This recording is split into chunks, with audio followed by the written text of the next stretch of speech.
ತಿನ್ನು ಜೋಳ ಎಷ್ಟೊತ್ತು ಮಾಡ್ಕೊತೀಯ? ತಿನ್ನು ಹಂಗೆ ಸುಲಿದ್ಬಿಟ್ಟು ತಿನ್ಸ್ಬಿಡ್ತೀನಿ ಬಂದ್ಬಿಡು. ಹೋಗು.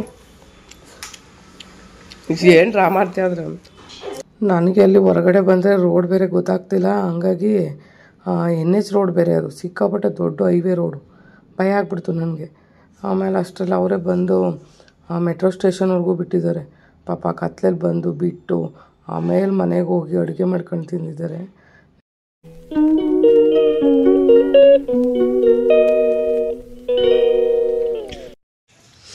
ಮೊಬೈಲ್ ಹೋಗಿತ್ತು, ಸ್ಕ್ರೀನ್ ಎಲ್ಲ ಹಾಕ್ಸ್ಕೊಂಡು ಬಂದು ಇನ್ನೂ ಟೆಂಪರ್ ಗ್ಲಾಸ್ ಹಾಕಿಲ್ಲ, ಒಂದು ಅಷ್ಟೊತ್ತು ಬಿಟ್ಟು ಬನ್ನಿ ಅಂತ ಹೇಳಿದ್ರು. ಮಲ್ಕೊಂಬಿಟ್ಟಿದ್ದೆ ನಾನು ಬಂದು. ಸಿಕ್ಕಾಪಟ್ಟೆ ನಿದ್ದೆ ಅಂದರೆ ನಿದ್ದೆ ಇರಲಿಲ್ಲ. ಪೂರ್ವಿನೂ ಹೋಗ್ಬಿಟ್ಟು ಸ್ಕೂಲಲ್ಲಿ ನಿದ್ದೆ ಹೊಡಿತಾ ಇದ್ದಂತೆ. ಅವ್ರ ಮಿಸ್ 1-2 ಸಾರಿ ಎಬ್ಬರಿಸಿದ್ದಾರೆ. 2 ಕ್ಲಾಸಲ್ಲಿ ನಿದ್ದೆ ಹೋಗ್ಬಿಟ್ಟಿದ್ದಂತೆ. ಆಮೇಲೆ ಬಂದಾಗ ಹೇಳ್ತಾಯಿದ್ದೆ, ಮಮ್ಮಿ ಸಿಕ್ಕಾಪಟ್ಟೆ ನಿದ್ದೆ ಹೋಗ್ಬಿಟ್ಟಿದ್ದು, ಗೊತ್ತೇ ಆಗಿಲ್ಲ ನನಗೆ ಅಂತ. ಇವತ್ತು 2 ಎಕ್ಸಾಮ್ ಇತ್ತು, ಮುಗಿಸ್ಕೊಂಡು ಬಂದಿದ್ದಾನೆ. ಇವಾಗ ಇನ್ನೆರಡು ಎಕ್ಸಾಮ್ ನಾಳೆ ಇದೆ. ಸೊ ಇವಾಗ ಟ್ಯೂಷನ್ ಕಳಿಸ್ಬೇಕು ಅವನನ್ನ. ಫುಲ್ ನಿದ್ದೆ ಹೊಡೆದು ಎದ್ದಿದ್ದಾಯಿತು ನೋಡಿ. 2 ಕೆಲಸ ಬ್ಯಾಲೆನ್ಸ್ ಇಟ್ಕೊಂಡಿದ್ದೆ. ಇಲ್ಲಿ ನಿದ್ದೆ ಮಾಡೋದಾಯಿತು, ಆ ಕೆಲಸ ಬ್ಯಾಲೆನ್ಸ್ ಇಟ್ಕೊಂಡಿದ್ದು ಮಾಡಿಲ್ಲ. ಸೊ ನಾಳೆ ಮಾಡ್ಕೋಬೇಕು ಆ ಕೆಲಸನ. ಬಟ್ಟೆ ವಾಷಿಂಗ್ ಮಿಷಿನ್ ಹಾಕಿಟ್ಟಿದ್ದೀನಿ. ಪೂರ್ವಿ ಬಕೆಟ್ಗೆ ಹಾಕಿಡು, ಪಾಪು ಬಕೆಟ್ಗೆ ಹಾಕಿಡು. ಕಾಲು ಬಂದಾಗ ಗೊತ್ತಾಯ್ತಾನೆ ಇರಲಿಲ್ಲ, ಇವಾಗ ಎಲ್ಲ ಗೊತ್ತಾಗ್ತಿದೆ ಸ್ಕ್ರೀನ್ ಹಾಕಿದ್ಮೇಲೆ. ಹಲೋ, ಸೆಟ್ ಮಾಡ್ಕೊತಾ ಇದ್ದೀನಿ ಇವಾಗ. ಇವ್ರು ಹಬ್ಬ ಮಾಡಿದ್ದವ್ರು ಕೊಟ್ಟು ಕಳಿಸಿದ್ದಾರೆ. ಮತ್ತೆ ನಿಮ್ದೆಲ್ಲ ಹಬ್ಬ ಆಯ್ತಾ? ಹಬ್ಬ ಆಯ್ತು ನಮ್ದು. ಇಲ್ಲೆಲ್ಲ ಹಾಕಿ ಕರೆಕ್ಟಾಗಿ 2-3 ಸಾವಿರ ಕೊಟ್ಟು 2-3 ಬ್ಯಾಗ್ ಹೋಗೋ ಸಂಪತ್ತಿಗೆ ಅಂತ ಕರ್ಕೊಂಡ್ಬೇಕ್ರಿ. ಅಯ್ಯೋ, ಎಲ್ಲ ಕಡೆ ಸ್ಟಾಲ್ ಚಾರ್ಜಸ್ ಆಗಿರೋದಕ್ಕೆ ತುಂಬಾ ಕಷ್ಟ ಆಗುತ್ತೆ ಕಟ್ಟೋದಕ್ಕೆ. ಅಲ್ಲ ಇವಾಗ ಈವೆಂಟ್ ಪೂರ್ವಿ ಸಿಗುತ್ತೆ. ಈವೆಂಟ್ಗಳು ಕಾಯಿ ಹೋಗ್ಬಿಟ್ಟು ತಗೋಬಾ, ಪ್ಲೇಟ್ ತಗೋಬಾ ತಿನ್ನಿವಂತೆ. ಹೇಳಿ. ಬಟ್ ಈವೆಂಟ್ ಸಿಗುತ್ತಪ್ಪ, ದುಡ್ಡು ಇಷ್ಟು ಕಟ್ಟಿದ್ರೆ ನಮ್ಗೇನು ಇದು ಲಾಭ ಆಗಿಲ್ಲ ಅಂದಮೇಲೆ. ಅಲ್ಲ, ಲಾಭ ಆಗೋದು ಹಾಳಾಯಿತು, ಅಟ್ಲೀಸ್ಟ್ ಚಾರ್ಜ್ ಆದರೂ ವಾಪಸ್ ಬರಬೇಕಲ್ಲ, ಸ್ಟಾಲ್ ಚಾರ್ಜು. ಅಷ್ಟು ಈವೆಂಟ್ಗಳು ಸಿಗ್ತಿಲ್ಲ. ನಾನು ಹಿಂಗಿದ್ದೀನಿ ಅಂದ್ರೂ ಯಾರು ಕಮ್ಮಿ ಮಾಡ್ಕೊಳ್ಳಲ್ಲ ಅಂತಾರೆ. ಹೆಂಗ್ ಮಾಡ್ಬೇಕು ಹೇಳಿ? ಮಾಡೋದಿಲ್ಲನೇ ಹೇಳ್ತಿಲ್ವ, ನಾನೇನೆ ಮಾಡಲ್ಲ. ನನ್ನ ಪಕ್ಕದಲ್ಲಿ ಇರೋರಿಗೆ ಮಾಡ್ಲಿಲ್ಲ, ಅವ್ರಿಗೆ ಬಾಯ್ ಬರಲ್ಲ ಆದ್ರೂ ಮಾಡ್ಲಿಲ್ಲ. ನೋಡಿ, ನಾರ್ಮಲ್ ಆಗಿರೋರು ಚಾರ್ಜ್ ಹಾಕ್ತಾರೆ. ನನಗೂ ಹೋದ್ರೆ ಏನು ಹೇಳ್ಬೇಕು ಅವ್ರಿಗೆ? ಕೊಳಮ್ಮ ಇಡಿ, ತಿನ್ನು, ಚೆನ್ನಾಗೈತೆ ಕಾಯಿ ಹೋಗ್ಬಿಟ್ಟು ತಿನ್ನು, ಹಂಗೆ ತಿನ್ನು.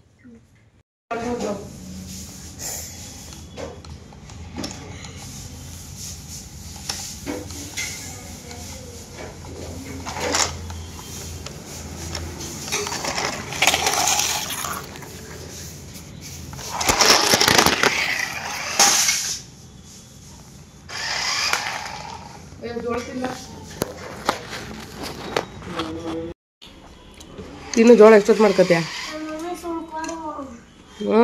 ತಿನ್ನು ಹಂಗೆ ಸುಲಿದ್ಬಿಟ್ಟು ತಿನ್ಸ್ಬಿಡ್ತೀನಿ ಬಂದ್ಬಿಡು. ಹೋಗು.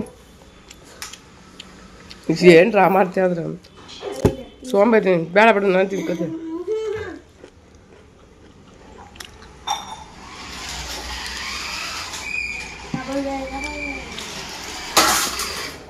ಹಂಗೆಲ್ಲ ಮಾಡಬಾರ್ದು. ಅಯ್ಯೋ, ಇದನ್ನ ಹೇಳ್ಕೊಂಡೈತಿ ಬೌಲಲ್ಲ. ಪೂರ್ವಿ, ಅಯ್ಯೋ ಹಿಡ್ಕೊಳ್ಳೋ.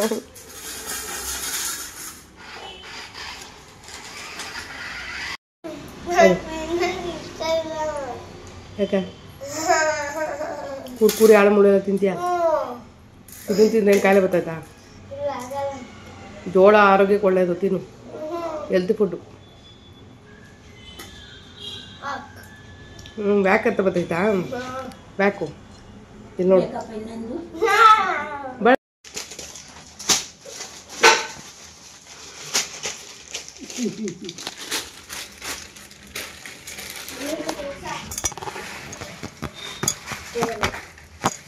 ಜೋಳ ತಿನ್ನವನು, ಜೋಳ ತಿನ್ನಲ್ಲ ಪಾಪ.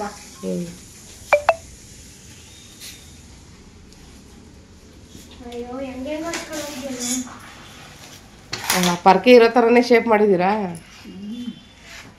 ಬಾ, ಬರ್ಕಬಾ. ಮೊದಲು ರೂಮಲ್ಲಿ ಮಂಚದ ಕೆಳಗಡೆ ಎಲ್ಲ ಬರ್ದಿರಪ್ಪ, ಬರೀ ಜಿರಳೆ ಕಾಟಗಳು. ಮುರಿದೋರು ಪರವಾಗಿಲ್ಲ ಬಿಡು, ಅರ್ಧ ಅಲ್ಲಿಕ್ಕು, ಇನ್ನು ಅರ್ಧ ಇವಾಗ ಅಲ್ಲಿ ಮುರಿದೋಗೈತಲ್ಲ, ಅದನ್ನ ತಗೊಂಡು ಬರೀ.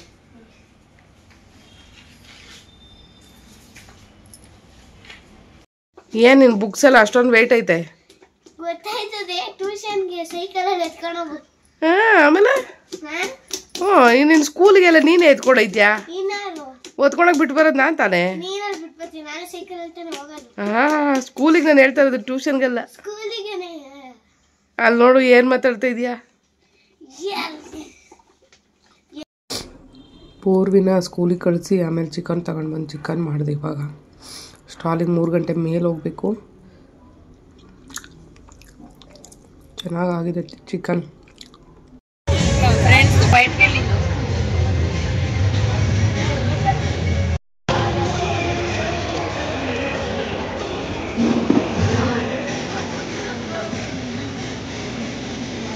ಉದ್ದ ಹಾಕಿದ್ದೀವಿ.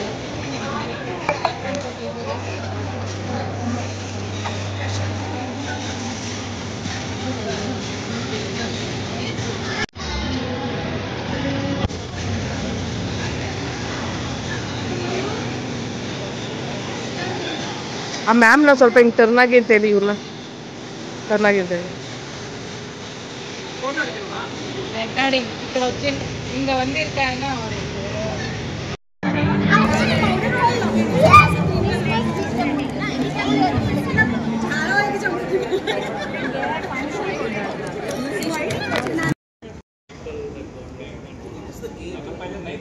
ಇವರು ನನ್ನ ಯೂಟ್ಯೂಬ್ ಸಬ್ಸ್ಕ್ರೈಬರು. ಇವ್ರ ಹೆಸ್ರು ಸವಿತಾ ಅಂತಲೇ. ಆ್ಯಕ್ಚುಲಿ ಇವರು ನನಗೆ ಒಂದು ಸ್ಟಾಲಲ್ಲಿ ಸಿಕ್ಕಿದ್ದು. ಸೊ ಅವತ್ತು ಹೇಳಿದರು, ನಿಮ್ಮ ವೀಡಿಯೋಸ್ ಎಲ್ಲ ನೋಡ್ತೀನಿ ಅಂತ. ನಮ್ಮ ಅಪಾರ್ಟ್ಮೆಂಟಲ್ಲಿದ್ದಾಗ ಹೇಳ್ತೀನಿ ಆಪರ್ಚುನಿಟಿ ಅಂತ ಹೇಳಿದರು. ಸೊ ಹಾಗಾಗಿ ಒಂದಿನ ಕರೆದಿದ್ರು ಇವತ್ತು. ಸೊ ಬಂದು ನಾನೆಲ್ಲ ರೆಡಿ ಮಾಡ್ಕೊಳ್ಳೋ ಹೊತ್ತಿಗೆಲ್ಲ ಜೋಡಿಸ್ಕೊಟ್ಟು ಮತ್ತೆ ವಾಪಸ್ಸು ಎಲ್ಲನೂ ಲಗೇಜ್ ಪ್ಯಾಕಿಂಗ್ ಮಾಡಿ ಲಾಸ್ಟಲ್ಲಿ ಗಾಡಿ ಕೀ ಕಳೆದೋಗ್ಬಿಟ್ಟಿತ್ತು. ಹುಡುಕಿ ಪಾಪ. ಆಮೇಲೆ ನೋಡಿದ್ರೆ ವಾಶ್ರೂಮ್ಗೆ ಹೋಗೋತಾವ ಬೀಳಿಸ್ಕೊಂಡು ಬಂದುಬಿಟ್ಟಿದ್ದೀನಿ. ಮಿಸ್ಸಾಗಿ ತೊಡೆ ಮೇಲೆ ಇಟ್ಕೊಂಡು ಸದ್ಯ ಸಿಕ್ತು. ಆಮೇಲೆ ತಗೊಂಡು ಮತ್ತೆ ಕಾರ್ ಬುಕ್ ಮಾಡಿದ್ದೀವಿ. ಕಾರ್ ಬುಕ್ ಹಾಕ್ಬಿಟ್ಟು ಲಗೇಜೆಲ್ಲ ಹೊರಟು ಬಂದಿದ್ದು ಆ ಕಡೆಯಿಂದ. ಸೊ ಮನೆಗೆ ಬಂದು ನನಗೆ ಅಲ್ಲಿ ಹೊರಗಡೆ ಬಂದರೆ ರೋಡ್ ಬೇರೆ ಗೊತ್ತಾಗ್ತಿಲ್ಲ. ಹಂಗಾಗಿ NH ರೋಡ್ ಬೇರೆ, ಅದು ಸಿಕ್ಕಾಪಟ್ಟೆ ದೊಡ್ಡ ಹೈವೇ ರೋಡು. ಭಯ ಆಗ್ಬಿಡ್ತು ನನಗೆ.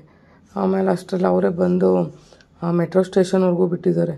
ಪಾಪ ಕತ್ಲಲ್ಲಿ ಬಂದು ಬಿಟ್ಟು ಆಮೇಲೆ ಮನೆಗೆ ಹೋಗಿ ಅಡುಗೆ ಮಾಡ್ಕೊಂಡು ತಿಂದಿದ್ದಾರೆ. ನಿಜವಾಗ್ಲೂ ನಾನು ಸ್ಟಾಲ್ಗೆ ಜೋಡಿಸ್ಕೊಳ್ಳೋ ಬಗ್ಲಿ ಬಂದಿದ್ದಿವರು.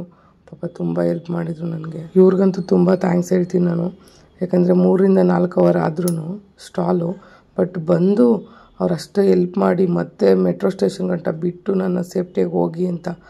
ಮತ್ತೆ ಮನೆಗೆ ಬಂದಾದ್ಮೇಲೂ ಬಂದರೆ ಇಲ್ವಾ ಅಂತ 12 ಗಂಟೆಲಿ ಫೋನ್ ಮಾಡಿದರು. ಅಂದರೆ ಅಲ್ಲಿವರೆಗೂ ಅಡುಗೆ ಮಾಡ್ಕೊಂಡು ತಿಂತಾಯಿದ್ರಂತೆ ಅವರು. ನಾನು ಇಲ್ಲಿ ಮಾಡ್ಕೊಂಡು ತಿಂತಾಯಿದ್ದೆ ಬಿಸಿ ಮಾಡಿಬಿಟ್ಟು. ಆಮೇಲೆ ಥ್ಯಾಂಕ್ಸ್ ಹೇಳಿದೆ ನಾನು.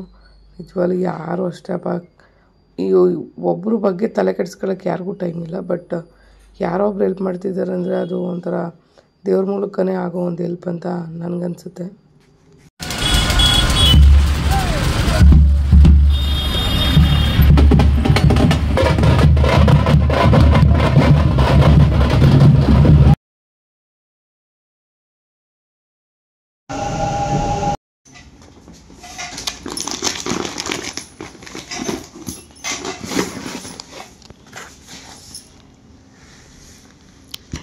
ಟಾರ್ಪಲ್ ಥರ ಯೂಸ್ ಆಗುತ್ತೆ ಅಂತ ಕೊಟ್ಟಿದ್ದಾರೆ. ಮೆಟ್ರೋ ಸ್ಟೇಷನ್ ಅಂತ ಬಿಟ್ಟಿದ್ರು ನಾನು. ಸರಿ ತಗೊಂಡು ಹೆಂಗೋ ಜ್ಯುವೆಲರಿ ಮುಚ್ಚಕ್ಕೆ ಒಂದು ಟಾರ್ಪಲ್ ಇಲ್ಲ ಅನ್ಕೋತಿದ್ದೆ, ಕೊಟ್ಟಿದ್ದಾರೆ. ಏನೋ ಒಳಗಡೆ ತಗೊಂಡು ಸ್ಟಾಲ್ ಮುಗಿಸ್ಕೊಂಡು ಬಂದೆ. ಮನೆಗೆ ಬರೋಷ್ಟರಲ್ಲಿ 12 ಗಂಟೆ ಆಗಿದೆ.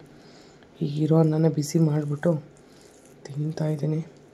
ತಿಂದ್ಬಿಟ್ಟು ಮಲಗಬೇಕು, ಟೈಮ್ ಆಗಿಬಿಟ್ಟಿದೆ ಆಲ್ರೆಡಿ.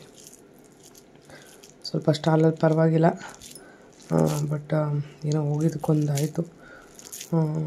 ಬಟ್ ಇದು 2ನೇ ಸಾರಿ ಅಪಾರ್ಟ್ಮೆಂಟಲ್ಲಿ ಹಾಕಿದ್ದು. ಫಸ್ಟ್ ಸಾರಿ ಅಪಾರ್ಟ್ಮೆಂಟಲ್ಲಿ ಹಾಕಿದ್ದು ಕುಂಬ್ಳಗೋಡು ಹತ್ರ ಒಲಂಪಿಯಾ ಅಂತ ಏನೋ ಇದೆಯಲ್ಲಪ್ಪ, ಅದು ಗೋಪಾಲನ್ ಒಲಂಪಿಯಾ ಅಂತ, ಅದ್ರಲ್ಲಿ ಹಾಕಿದ್ದು. ಬಟ್ ಅಲ್ಲಿ ಮಳೆ ಬಂದುಬಿಡ್ತು. ಪಾಪ ತುಂಬ ಹೆಲ್ಪ್ ಮಾಡಿದರು ಅಲ್ಲೂ ಕೂಡ. ಹೀಗೆ ನನಗೆ ಗೊತ್ತಿರೋ ಅಂಥವ್ರು ಅವರು. ಸೊ ಇಲ್ಲೂ ಕೂಡ ನನ್ನ ಸಬ್ಸ್ಕ್ರೈಬರ್ ಅಂತ ಹೇಳ್ಬೋದು, ನನ್ನ ವೀಡಿಯೋಸ್ ಎಲ್ಲ ನೋಡೋ ಅಂಥವ್ರು ಕರೆದಿದ್ರು ಫ್ರೀ ಸ್ಟಾಲು. ಬಟ್ ಈ ಥರ ಒಂದೊಂದು ಅಪಾರ್ಟ್ಮೆಂಟಲ್ಲಿ ಆಪರ್ಚುನಿಟಿ ಸಿಕ್ಕಿದ್ರೆ ಚೆನ್ನಾಗಿರುತ್ತೆ. ಜನ ಇರೋ ಕಡೆ ಸ್ವಲ್ಪ ಸೇಲ್ ಆದರೂ ಓಕೆನೆ.